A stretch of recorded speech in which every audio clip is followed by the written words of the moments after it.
Y como está, buenos días, Ronald y su servidor Gonzalo Arcos en su programa Saludes del Alma, información que libera. Así es. Bienvenidos, amigos, estamos iniciando el programa. ¿Con qué iniciamos, Gonzalo? Bien, como siempre iniciamos con una memoria, un pensamiento. Tenemos uno del Papa Francisco. No sé, este Papa ha resultado muy Elocuente y muy elocuente y temas más que religiosos, son temas prácticos para la vida de todos los seres humanos. Exactamente. Creencias, filosofías que tengan, no hay discriminación en ese sentido. Dices, no temas al tiempo, nadie es eterno. No temas a las heridas, porque éstas te hacen más fuerte. No temas al llanto, porque te limpia el alma. No le temas a los retos, porque te hacen más ágil. Y no temas equivocarte, te hace más sabio. Y además, no le temas a la soledad. Dios está siempre contigo. Muy bueno para mi manera de ver, y conviene que lo revisemos de a poquito, ¿no? Es que esto es todo un tema de estudio, todo un tema de estudio y de reflexión. Sí, porque aquí dice, no temas al tiempo, nadie es eterno. ¿Por qué nos estamos preocupando por el tiempo? Por el tiempo, porque el tiempo es tan efímero, tan corto. Mira, recuerden, ustedes hace poco tuvieron 15 años y ahora ya tienen 60. El tiempo no existe en otras dimensiones, solo aquí en la realidad lo hemos hecho lineal el tiempo para poder diferenciar ciertas vivencias, pero en realidad y poder existe. compararnos y poder crecer. Y para confundirnos a veces y quedarnos anclados en el pasado. Sí. Entonces, ¿por qué cuando vas aumentando tu edad comienzas a sentirte triste, solo, angustiado y con miedo? No, disfruta, sigue disfrutando la vida. Disfrutaste tu época de juventud, disfrutaste tu época de adolescente, disfrutaste tu época de adulto cuando tenías entre 20 y 30 años, luego entre 30 y 40. Entonces, pero disfruta cada momento, cada experiencia que tú tienes del presente. Ahora, ¿qué voy a hacer ahora? ¿Cómo la voy a pasar hoy día? Porque no lo sabemos, mañana te mueres. O te mueres dentro de 30 años. O sea, tenemos el tiempo para disfrutarlo día a día. No perdamos el tiempo. Así es. Sufriendo. El tiempo, como dicen los sabios, no existe realmente. Y lamentablemente mucha gente pierde el control de su vida, pierde la oportunidad de vivir con su familia estrechamente por dedicarse solo a una actividad, y luego dice, no tengo tiempo para mi familia. No viven la infancia de sus hijos, no viven la juventud de sus hijos, niños, jóvenes abandonados por sus padres, porque tienen que trabajar y no tienen tiempo para su familia. Esto es bueno que recapaciten. Claro, les enseñaron a trabajar, porque trabajando ustedes producen ¿para quién? Porque muchas veces no producen para ustedes mismos, porque cuando se dan cuenta son tan pobres como cuando comenzaron. Porque tienen muchas cosas, pero no tienen. Entonces, no, o sea, la felicidad no les va a dar el trabajo. Ni las posesiones. La felicidad y el disfrute de la vida les va a dar el contacto con su familia, el contacto con las relaciones, el contacto con ustedes mismos. Hay personas que les oigo una y otra vez, no, yo no tengo tiempo para mí. ¿Y para quién tienes tiempo? ¿Para tus hijos? Sí, pero cuando crecen se te van y te abandonan. Y tú luego estarás arrepentida de no haberte preocupado por ti y haberte sacrificado por ellos, y ellos cómo te pagan, porque ni siquiera se acuerdan de llamarte. Sí, ese primer tema hay que... El tiempo es para ti. Mira, y mucha gente, a pesar de que no tiene necesidades, se ocupa de tantas cosas, de limpiar la casa todos los días, de punta a punta, de hacer muchas cosas porque no puede parar. Y creen que eso es muy aplaudido, pero no es así, está haciéndose un daño. Claro. La persona que vive corriendo permanentemente está abocándose a una enfermedad, esconderse y ahora se sabe que las tiroides son las que se alteran cuando uno vive con el tiempo acelerado, que no le alcanza para nada, sin darle atención más bien a las cosas fundamentales, como mencionaste, ¿no? Desarrollarse personalmente, estudiar, investigar, dedicarse a la familia, disfrutar, descansar, recrearse. Todo eso, el trabajo es importantísimo, pero la recreación y el descanso tan importante como el trabajo. O sea, no hay que descuidar eso. Generalmente decimos qué buena persona que es esta porque se pasa 16, 20 horas trabajando. Qué madre tan sacrificada, qué padre, qué ejemplar de padre. No, a ver, ustedes no miren lo externo, miren lo interno. ¿Por qué este señor se mata trabajando? ¿Qué busca? Porque a veces ni siquiera es la parte económica, es el miedo a no poder llevar $1 a la casa. Entonces, él permite además ser explotado por sus jefes y por su propia familia. O sea, el miedo a que lo voten le hace sacrificarse, y si el jefe le dice, te tienes que quedar hasta la 1 de la mañana, él se queda hasta la 1 de la mañana, sin importarle su familia, porque sabe que él va a llevarles un sueldo, un dinero para que puedan comer.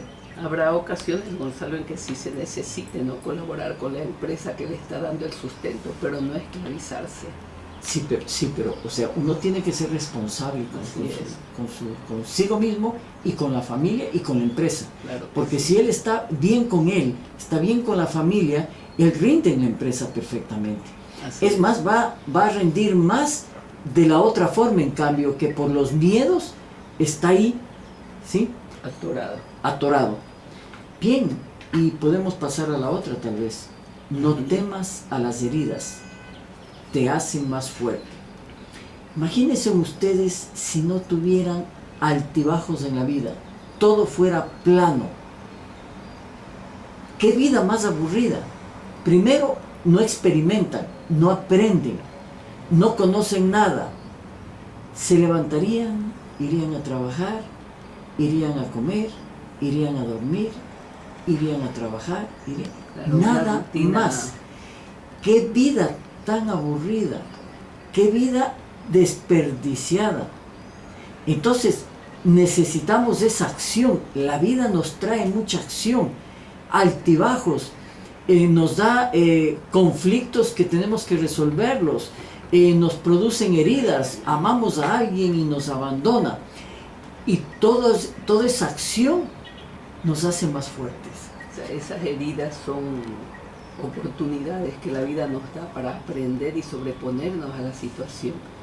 Porque quien no pasa por ciertas situaciones fuertes no sabe cómo defenderse, cómo actuar en un momento dado. Una vida demasiado horizontal, ¿no?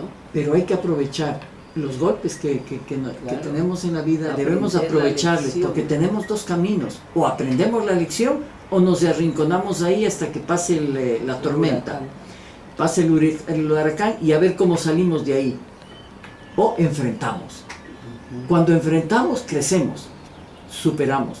Cuando no enfrentamos, hemos desperdiciado esa oportunidad. Así es. Bien, vamos a hacer una pequeña pausa, queridos amigos, y estaremos con ustedes en nuestro programa Salud desde el Alma. Un mensaje hermoso, ¿no? Claro, y a profundidad, porque, mira, yo conozco chicos que desde muy niños han tenido que pasar por situaciones muy fuertes, muy dolorosas, abandono de sus padres y tener que enfrentar la vida desde jóvenes, resolver desde niños todos sus problemas porque los padres son unos descuidados por más que vivan.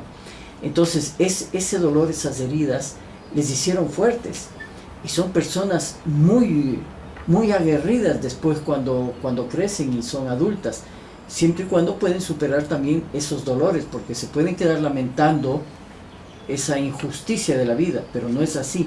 Hay que aprovechar todas las oportunidades para fortalecernos y salir adelante. Antiguamente La gente tenía que viajar 3 días para moverse de un sitio a otro. Ahora se lo hacen 3 horas o 4 horas, pero antes eran 3 días caminando o a caballo, el sol. ¿Qué gente más fuerte era? Ahora la gente actual no puede caminar 3 días y llegar de un sitio a otro. No avanzarían ni la mitad del camino, porque nuestro cuerpo es débil, porque no hemos tenido esa oportunidad de ser fuertes a través de caminar por la selva, por el sol, por los campos, por los ríos, comer lo que se podía. Ahora necesitamos estar sentados en una mesa y comiendo cosas muy delicadas. Entonces, eso es lo que nos fortalece, no solamente a nivel físico, sino también a nivel emocional. Todas esas emociones que nos vienen, que tenemos que soportarlas, que tenemos que manejarlas, nos dan esa fortaleza, nos dan esa energía para continuar y poder enseñar, poder educar, poder aprender, poder ser un ejemplo. Claro, ahora que mencionas esto, desde la niñez, ¿no? Muchas veces a los niños se les oculta la muerte del abuelito, la muerte de una mascota, porque dicen es muy doloroso, no lo va a soportar. Y eso es evitarle un aprendizaje al niño. El niño debe recibir toda la información a su manera y a su medida, de acuerdo a la edad que tenga, pero no hay que ocultar. A veces le dicen, el papá murió, y le dicen, no, tu papá está de viaje, tu papá está lejos. O a veces el padre lo abandonó y le dicen, no, tu mamá está trabajando en otra parte. Entonces, esas cosas que parece que fueran hechas con buena intención no favorecen al niño, no favorecen al futuro joven, porque no tiene noción de lo que es la vida. La vida y la muerte. Y sabemos nosotros que todo en la vida es aprendizaje. Tenemos que aprender.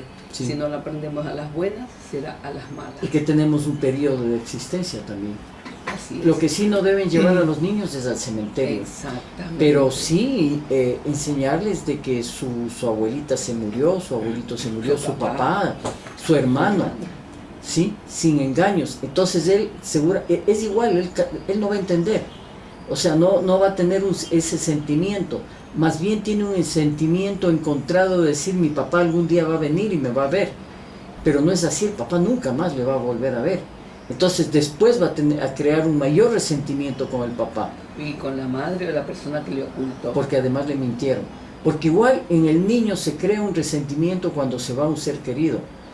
Sea a vivir en otra parte o sea porque se murió. El sentimiento del niño es abandono. Así es. Y eso trae sus consecuencias. Pero además del sentimiento, sea que le digan o sea que no le digan o le engañen, es un abandono. Por eso y además es la mentira y el engaño que tuvieron, o sea, es doble resentimiento. Eso hay que explicar bien al niño que en esta vida todo eso es posible y que es parte de la humanidad. Y que es parte de la humanidad, un proceso. Explicarle que pasamos por eso, algunos tienen que pasar con mucho dolor, otros como que tienen posibilidades de manejar mejor estas heridas. Pero excelente esa parte. ¿Qué más nos dice el Papa? No temas al llanto, te limpia el alma. Sí, yo siempre les digo cuando la gente me dice, uy, estoy ahora... Me va a hacer llorar. Sí, estoy ahora muy llorona. Dice, claro, estás limpiándote de tus problemas, por eso es que estás llorando. Sí, antes no lloraba, qué bueno que has comenzado a llorar. Ustedes ven que los hombres se mueren más fácilmente del corazón que las mujeres, porque las mujeres tienen este mayor escape. Felizmente ahora los hombres ya están llorando, antes no nos dejaban llorar, desde niñitos nos decían, los hombrecitos no lloran, uy, y no teníamos que llorar porque teníamos que tragarnos, porque era señal de cobardía, y los hombres son fuertes, no lloran, claro, pero luego respondía el corazón, respondía el hígado y después el corazón. En cambio, al llorar, es bueno, se expresa a través de las lágrimas, no solamente cuando está triste, sino cuando está alegre. Una mujer se le ve llorando, yo me acuerdo una vez una chica lloraba y el esposo, oye, ¿qué te pasa? ¿Por qué? ¿Qué te sucedió? ¿Qué hice? No, déjale tranquilo, está feliz. Y el hombre me miraba y le miraba a la esposa y no entendía cómo yo decía esas cosas, ¿no? Hasta que ella tuvo que decirle, sí, no entiendes. Claro, porque las lágrimas solamente es señal de dolor, pero no, de alegría también. Y cuando estás muy alegre y también sueltas, igual estás limpiándote adentro, estás liberándote de cosas. Sí, es hermoso eso, ¿no?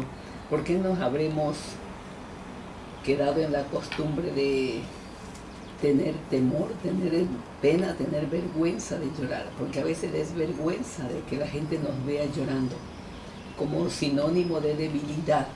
Ese es el punto, ¿no? Llanto igual debilidad. Entonces eso nos hace incomodar mucho y tragarnos las lágrimas. Cuando yo les digo a los pacientes, si usted no quiere que le vean llorar, enciérrese en un lugar donde no le interrumpan o aproveche cuando no hay nadie en casa y traiga a su memoria eventos que le han causado mucho dolor y que usted no los pudo desahogar con las lágrimas, y llore sin que nadie le detenga. Entonces, claro, bueno. sí, y el problema también, porque les da vergüenza cuando lloran, es porque se les chorrea el maquillaje. Entonces hay que llorar sin maquillaje. Sáquense todo el maquillaje y sí lloren, no se preocupen. Pero hay que recalcar esto, ¿no? Recalcar que el llanto es saludable. Es saludable, amigos. Ahora, para hombres y para mujeres. Hay que tomar en cuenta también que a veces es una herramienta de manipulación. No nos referimos a ese llanto. Mucha gente dice, yo ya no le creo a esta persona porque llora por cosas que no tienen fundamento. Y es verdad. Entonces, pero no nos referimos a esas lágrimas, amigos. Lágrimas de cocodrilo, que ya se llaman, ¿no? Exactamente, porque sí hay falsas lágrimas. Pero no vamos a criticar ni señalar eso. Queremos resaltar es que cuando usted tenga mucho dolor y tenga necesidad de llorar, hágalo. Ahora, ¿qué pasa en esas personas que me dicen, se murió mi mamá y no pude derramar una lágrima? Cuando yo tanto la he querido, tanto la quiero, tanto la extraño, pero no soy capaz de botar una lágrima. Sí, pero eso es otra cosa, ¿no? Ya se produjo un bloqueo ese momento. Es una no aceptación de la muerte de su mamá. Y esto podría ser consecuencia de la misma formación de los niños. O sea, yo oculto la muerte de los seres queridos, por lo tanto, cuando yo vivo y crezco, primero no quiero pensar en las muertes. Hay personas que le dicen, piensa que tu mamá algún día se va a morir. No quiero ni pensar eso. Porque están acostumbradas a no aceptar la muerte. Las heridas. Y aceptar y la herida en ese sentido, pero más que nada aceptar la muerte. Entonces, se resisten, y el momento que se muere un ser querido, ahí viene la tragedia, porque es mucho más duro. Tan es así de paralizarse y no llorar, es no aceptar que se murió. Exacto. Hasta el día que lo acepta, que a veces pasan años y recién comienza a llorar. De soltar. Y soltar, por fin. Qué bueno, porque eso le estaba enfermando, porque retener esos dolores le enferman al cuerpo. Claro, es el duelo, ¿no? En el duelo, cuando hay una pérdida, uno pasa por varias etapas. La primera es la negación, la rabia, el dolor, pero sobre todo la negación. Y ahí es cuando las personas se impiden llorar, pero llega un momento en que ya no pueden, y ahí a veces hasta se requiere terapias para que la persona suelte, para que la persona acepte que su ser querido ya no está. No está en el cuerpo físico, porque ahí hay mucho que hablar también. La persona no se ha muerto. La persona está más cerca en esos momentos que cuando tiene cuerpo físico, porque el cuerpo físico ya no es un impedimento, ya puede libremente moverse. Lo que pasa es que estamos acostumbrados a lo visual, identificarnos a través, sí, con el cuerpo, pero no lo que realmente somos. Exacto. Pero el problema, regresando al lloro por la muerte, el problema también es cuando te encuentras con una persona que cuando piensa o habla de su mamá, comienza a llorar. ¿Y tu mamá hace qué tiempo se murió? Hace 20 años. O sea, han pasado 20 años y todavía le llora a su madre. ¿Sí? Ese es otro tema que hay que tratarlo, son los apegos que hemos hablado. ¿Sí? el estar apegada a su madre, no aceptar tampoco su vida y sentir un dolor terrible cada vez que piensa o le recuerda. Y eso también es tema de enfermedad, tema de tristeza. Yo he conocido una familia que nunca se recuperaron por la muerte de su hija. Siempre pasaron un duelo permanente. 30 años con duelo permanente. Claro. Y claro, a la mamá le produjo un cáncer tremendo, un cáncer a los pulmones terrible. La tristeza, de no pudo superarlo. Claro, o sea, esa es llorar, el llanto limpia el alma, es una de las formas hermosas de sanar.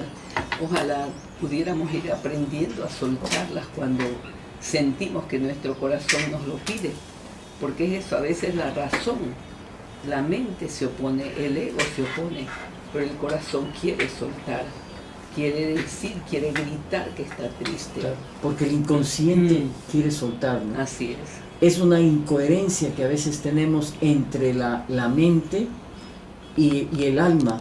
Entonces, mientras la mente dice, no, yo estoy bien, y el inconsciente te dice, no, es mentira, estamos mal. Claro. Estamos mal, estamos enfermos, aquí tenemos algo atrapado que tú no lo quieres soltar. Debemos soltarlo. Así es. Hasta tal punto que le manda una enfermedad para que reaccione. Bien, hacemos una pausa, amigos, para decirles, invitarles también que el día sábado 3 de febrero tenemos el curso de sanación pránica con cristales, ¿no? Sí. A partir de las 8:30, el sábado 3 de febrero.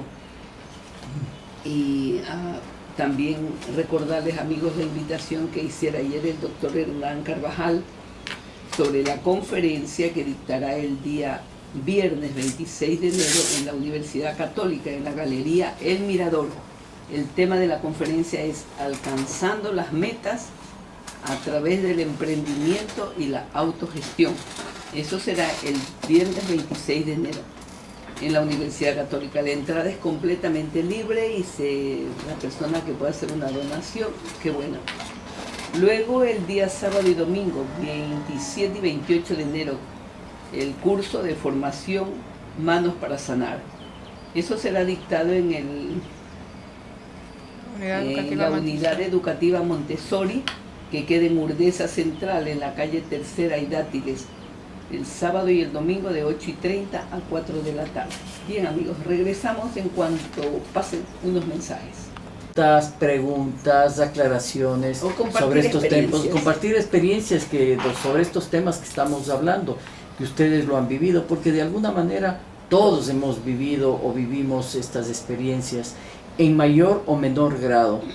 Bien, entonces el teléfono 460-6323 de Radio Élite. Bien, aquí hay otra cosa que nos dice el Papa Francisco. No le temas a los retos, te hacen más ágil. ¿Qué significa eso? ¿Cuánta gente tiene tanto temor que no son capaces de hasta saltar ese charco? Salta, no, porque me puedo caer, me puedo mojar, pero no, inténtalo, no.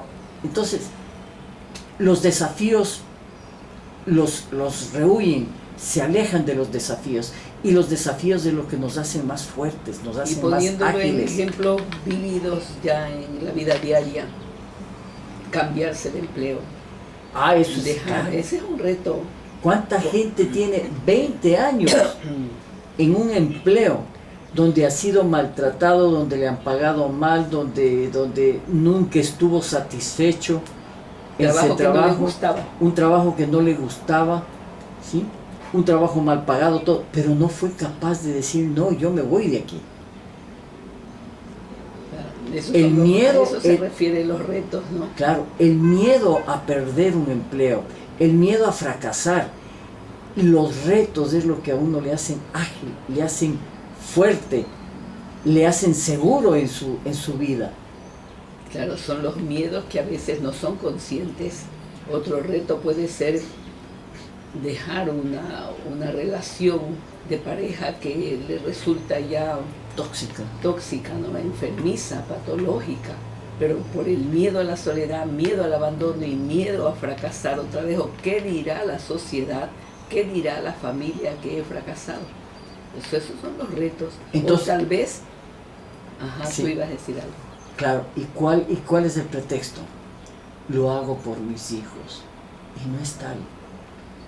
Lo hacen por ustedes mismos, que no han sido capaces de dar un paso importante, que eso va a implicar la felicidad de toda la familia.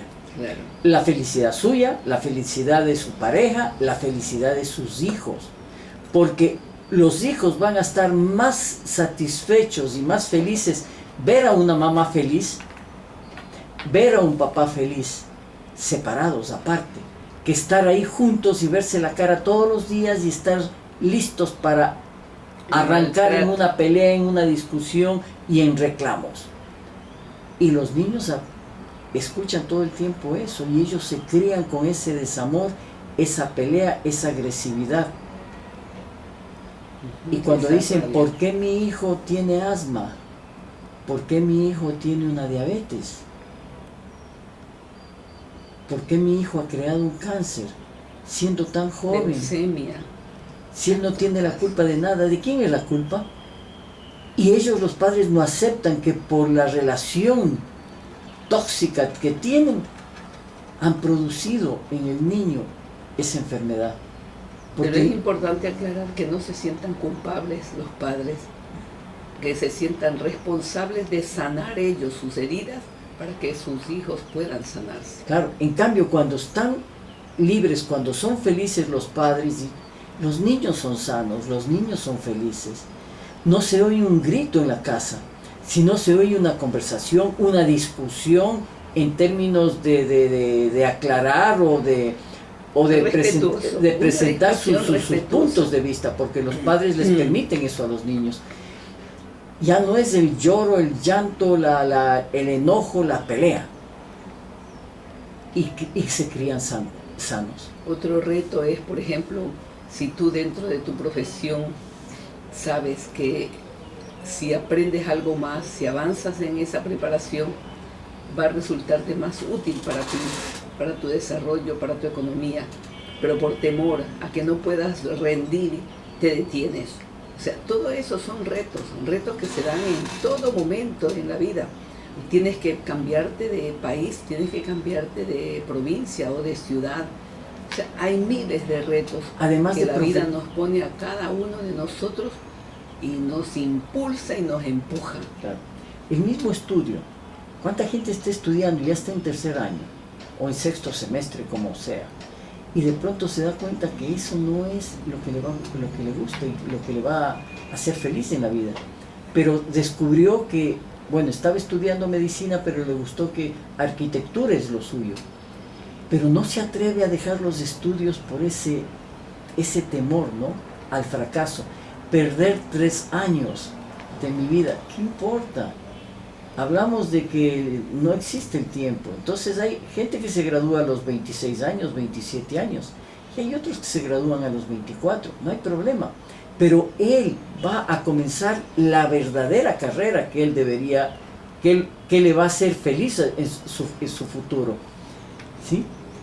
Otro reto podría ser, partiendo de lo que tú estás hablando, cuando papá por frustración no pudo ser abogado y quiere y obliga a su hijo que siga esa carrera. Ahí es un reto tremendo para ese hijo, ¿no? Y en una etapa en que todavía no tiene autosuficiencia como para sostenerse tanto emocional como física y económicamente. Muchachos que tienen que estudiar lo que papá no pudo estudiar o que lo que mamá no pudo hacer. Y eso es una cosa muy dura que tendrán que enfrentarlo en algún momento, aunque hayan obtenido el título, aunque hayan logrado un buen trabajo. Hay personas que, a pesar de que no les guste esa carrera, tienen muy bien cimentada ya, pero en el fondo se sienten una frustración muy grande porque no pudieron hacer y cumplir sus sueños y sus metas. Entonces hay que valorar eso. Claro. Bien, veamos otro. No temas equivocarte. Te hace más sabio. Qué importante es. Tiene relación con lo que acabamos de claro, decir. el temor a equivocarse. La gente a veces hasta calla errores por el temor a que las otras personas se enteren de lo que ha pasado. Y no, cuando uno se equivoca y acepta su equivocación, se vuelve más sabio porque aprende, la próxima vez está más atento, va a tener más cuidado en hacer las cosas y con mayor sabiduría. Entonces, como dicen, es de sabios de equivocarse. O sea, los sabios también se equivocan mucho y lo reconocen.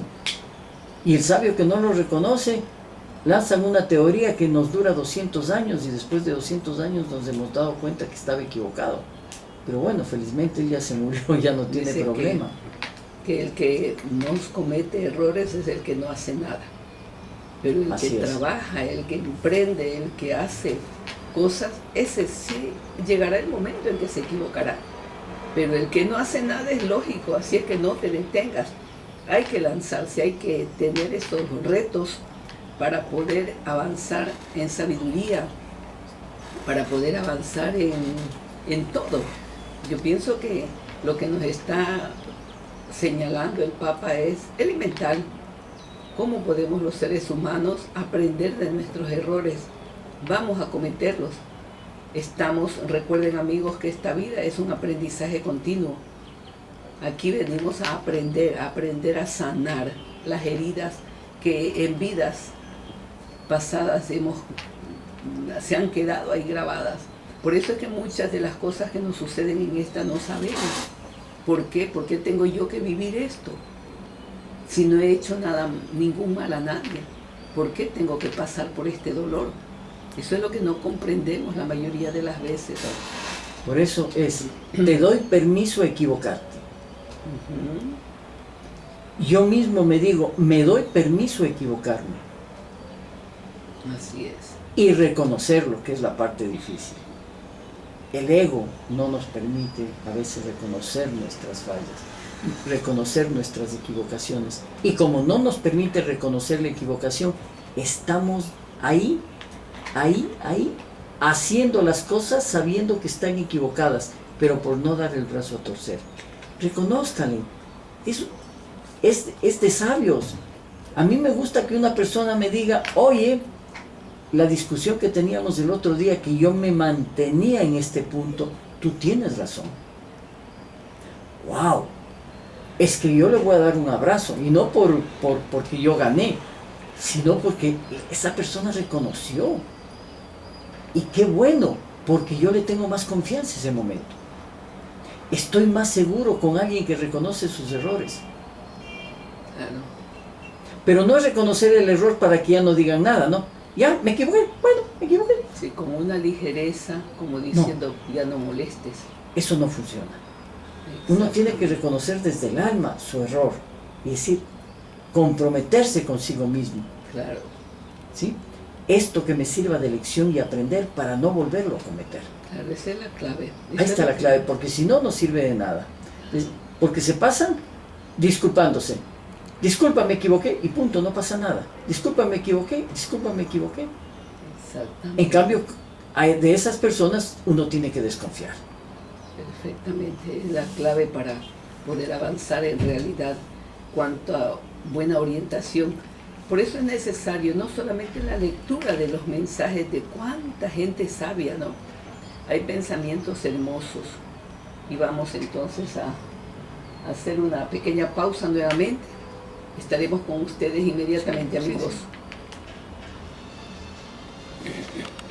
No se olviden el teléfono 460-6323 para que ustedes llamen, consulten, conversen y compartan la experiencia. Bien, el otro tema de que nos habla el Papa Francisco es sobre la soledad. No temas a la soledad, porque Dios está contigo. Qué coincidencia parecería, ¿no? Que estamos tratando justamente el tema del miedo a la soledad y miedo al abandono, y encontramos como un consejo del Papa: no temas a la soledad porque Dios está contigo siempre. Pero la forma como nosotros entendemos a Dios es tan diferente para cada ser humano. porque cuando hablamos de Dios no es alguien que está fuera de nosotros, está fuera, adentro, en el cielo, en la tierra y en todo lugar. Eso nos enseñaron en el catecismo desde muy pequeño. En el cielo, en la tierra y en todo lugar. Y cuando dice en todo lugar, está en nosotros principalmente. Y Dios a través de nosotros va tomando conciencia, va explorándose él mismo. Claro, porque realmente esta enseñanza del catecismo, Dios está en el cielo, en la tierra y en todo lugar, le estamos poniendo a Dios como un ser aparte de lo que somos nosotros, o sea, un ser más del universo. Y entonces, ¿dónde queda su poder, su fuerza y su omnipotencia? Omnipresencia. Y omnipresencia, porque estamos hablando de un ser muy especial que está mirando todo. No, es que Dios no está en el cielo, en la tierra y en todo lugar. Dios es el cielo, la tierra y todo. Porque esa es realmente la fuerza que tiene Dios, que es todo.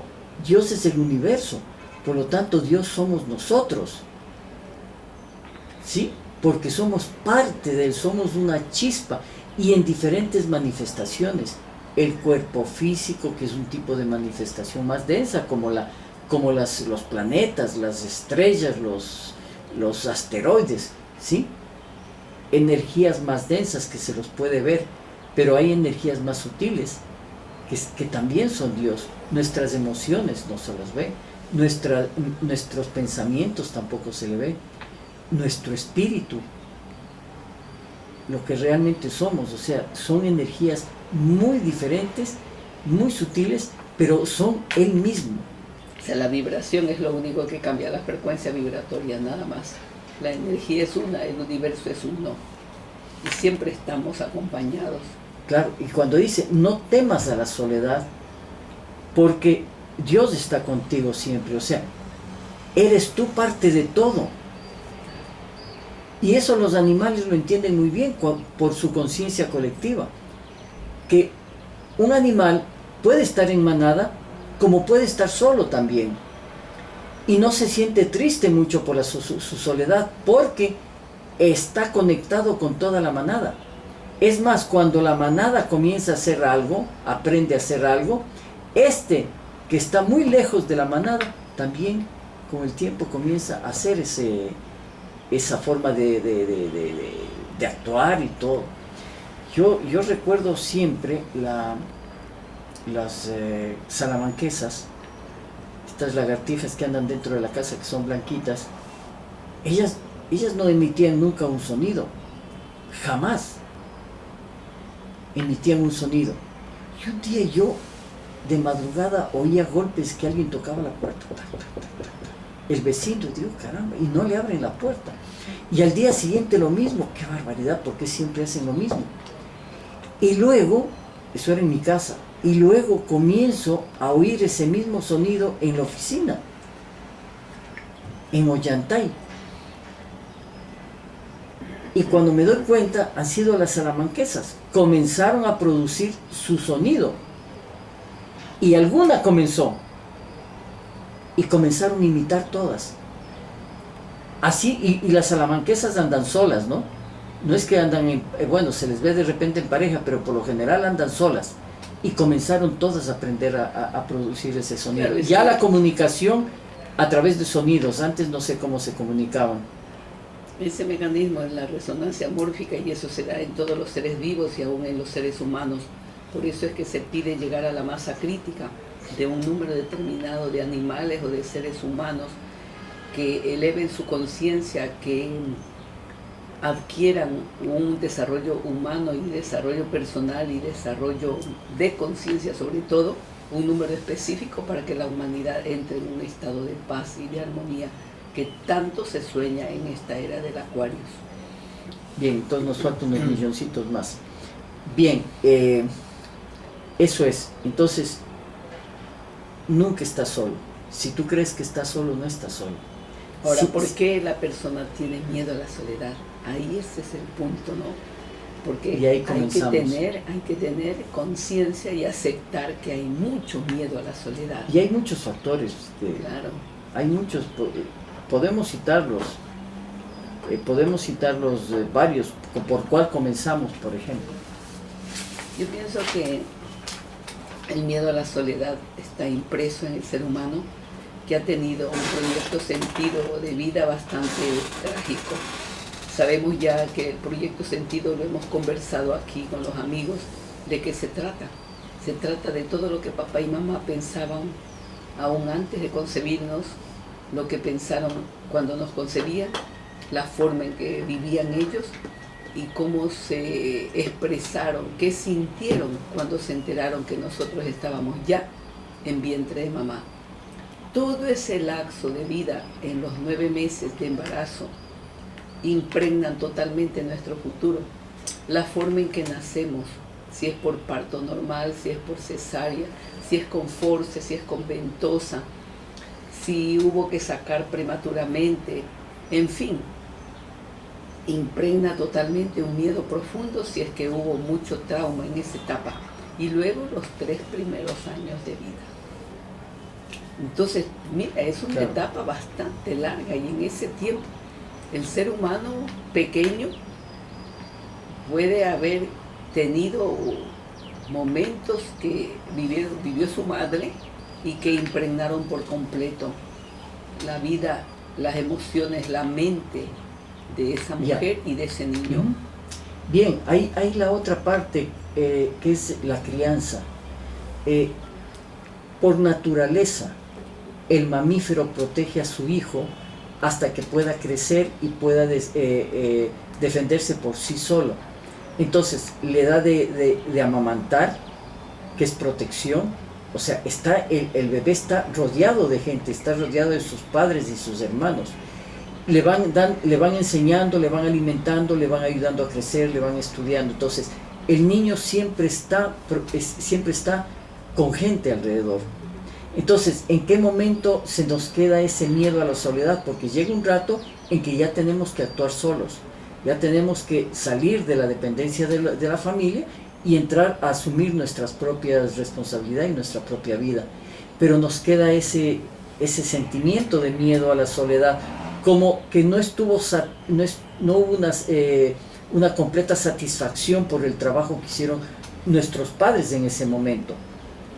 Entonces, yo estaba en la casa cuando era niño y si me enfermaba sabía que estaban mis papás y que me venían a curar. Entonces, me va a dar miedo de adulto porque yo no aprendí a defenderme cuando todavía estaba acompañado de mis padres. Tal vez ellos no me dieron la seguridad para decir, a ver mi amor, sí, estás con un poquito de fiebre o un poquito de dolor de cabeza, tú sabes dónde está la pastilla. Anda a ese cajón, coge la pastilla y tómate tú mismo. Sino enseguida corre la mamá y le daba todo. El momento que yo estoy solo, en mi casa, en la noche, puedo pensar que yo me voy a enfermar. ¿Y quién me va a ayudar estando enfermo? Entonces, esos miedos a esa soledad van en aumento siempre. O sea, no puedo estar solo, debo estar con alguien acompañado para que esté conmigo en la enfermedad. Y muchas veces hasta en la muerte, el miedo a morirse. El miedo al abandono, el miedo a la soledad se presentan con más fuerza en las personas cuyos padres no los quisieron tener. Padres que abandonaron a su pareja, padres y madres que sufrieron angustia tremenda porque no tenían el respaldo de la familia. A veces no es solamente que la pareja desaparece, es toda la familia de la pareja que va en contra de esa mujer que queda embarazada. Y la soledad que siente ella es enorme porque sabemos que la embarazada cuando está en esas condiciones es muy susceptible, muy sensible emocionalmente. Y si a eso agregue el abandono y la separación de su pareja y de toda la familia, imagínense el sentimiento que guardará. Además, a veces es la pareja, la familia de la pareja y a veces los propios padres de una joven que la expulsan del hogar, la sacan del hogar porque ha manchado el honor de la familia. Entonces, eso grava en la mente de un ser humano, sea niño o niña, que llegará a ser adulta y tendrá terror a quedar sola, porque ya vivió esa experiencia siendo un embrión, siendo un fetito en el vientre de la madre. Claro, dentro del miedo a la soledad está esta fracción del abandono. O sea, si bien es cierto, es diferente soledad y abandono, pero el uno es consecuencia de otro. Entonces, como tú decías, y hay ejemplos, el ser que vino al mundo, o sea, que la mujer que se embarazó y que tiene ese niño y comienza a rechazar, no puede ser que esté bien embarazado, y viene una serie de conflictos en el embarazo, queriendo sacárselo, la presión de la familia, la presión del esposo, o la separación, el abandono del esposo porque se va y ya no regresa porque la mujer quedó embarazada. Entonces, el niño tiene ese sentimiento de abandono. Si bien es cierto, la madre puede haberle cuidado muy bien, criado, ¿sí? Tal vez en algún momento la mujer recordaba que por culpa de ella o de él, su vida cambió, tal vez no le ha dado el suficiente afecto por ese motivo, lo que sea. Cuando es adulto, se le presentan una y otra vez ese sentimiento de soledad producto del abandono. Tiene una relación, la pareja le abandona. Tiene hijos y en un momento le abandonan intempestivamente, una muerte de un hijo, por ejemplo. O el hijo se le va a los 15 años, o la chica se le va a los 15 años con alguien. Así es violento. Y en fin, una cantidad de circunstancias que le recuerdan. Vuelve a conseguir otra pareja y le vuelve a hacer lo mismo. Entonces está todo el tiempo alimentando ese sentimiento de abandono. Hasta que no sane, va a pasar toda la vida manteniendo, porque eso es una chispa, es una luz que está, una llamita que está prendida ahí, es una impronta que hace que se repita y se repita y se repita una y otra vez. Entonces es importante, amigos, conocer que sirva esto como para sacar una conclusión. Es importante para cada uno de nosotros conocer nuestra historia, cómo fuimos concebidos, qué pasaba entre papá y mamá cuando nosotros llegamos a sus vidas, cómo fueron esos 9 meses de embarazo de mamá, cómo fueron los 3 primeros años de vida.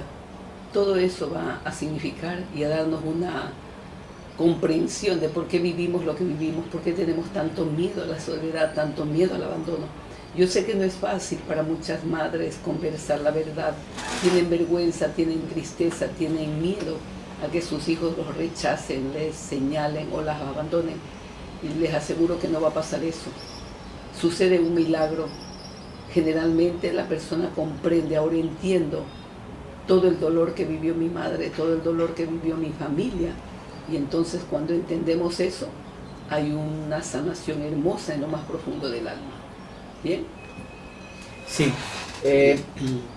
Antes de terminar, les tengo por ahí un recuerdo de una vez estaba yo tratando a una niña, era joven, tenía 14 años, y noté, pues por esa información que me llega extrasensorial, de que la madre ocultaba algo, y le dije, cuéntale sobre tu embarazo, directamente le dije a la mamá, cuéntale, y la madre se quedó. Es fuerte. Sí, cuéntale todo, es importante que ahora sepa por qué, porque tú quieres sanar a tu hija porque tiene una serie de problemas, ¿sí? Lo principal es saber por qué, porque lo que te pasó a ti en el embarazo, eso le ha afectado a la niña, y eso es parte de sus enfermedades. Entonces tú tienes que decirle, y se lo dijo, mira, no estabas esperada, fue una sorpresa, era muy joven, era soltera, tuve problemas, tuve presiones, todo el mundo intentaba que te saque, ¿sí? Y a la final, mi papá fue el apoyo, y me dijo, no, yo protejo. Y tuve la suficiente fuerza, gracias a mi papá, de poder tenerte ahora. Entonces la niña ni se puso triste, ni se puso con rabia, nada, o sea, le dijo, como que diciendo... Ya lo sabía, el inconsciente ya lo sabía. Ok, Deben haber hablado después, deben haber arreglado. La niña sabe que su madre la quiere, o sea, no es un obstáculo, pero qué bueno saber por qué ella se enferma, porque tenía una impronta ahí adentro sobre el abandono, porque ella lo sabía, el rechazo que tuvo y de toda la familia. Bien, pues con esto creo que terminamos hoy día. Gracias por participar, por compartir, por permitirnos entrar a sus hogares y a sus corazones. Bendiciones a todos y hasta mañana. Hasta mañana, amigos.